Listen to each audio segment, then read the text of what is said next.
السلام عليكم يا احلى متبعين، كي دايرين؟ لاباس عليكم؟ نتمنى تكونوا بخير وعلى خير وصحه جيده. اليوم عندي عيد الميلاد ديال امير وجميل، الله يخليهم ليا، وقلت نشارككم معكم على سله.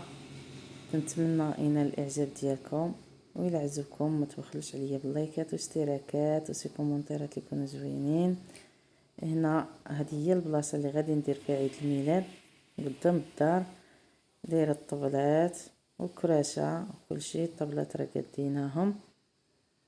ايوا هذه هي الطبله ديالنا مصايبه بكل شيء ليها، طبيسلات، الفراس، العواسق، الهماش، كل شيء.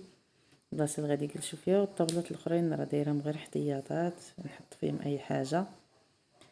الماكله راه باقي ما حطيت حتى شي حاجه، لان باقي هما ما جاو، لان فاش غادي يجيو ما نقدرش نصورهم هما جالسين، غير احتراما. نتمنى تتبعوا الفيديو حتى الاخير، وخليكم مع الموسيقى ديال الفيديو ديال عيد الميلاد باش تشوفوا كل شيء. تشوفوا الطورطه، الماكله، اي حاجه غادي تشوفوها. وبالصحه والراحه ليكم. خليكم مع الفيديو حتى الاخير. هاد السيره برا كما قلت لكم قدام الدار.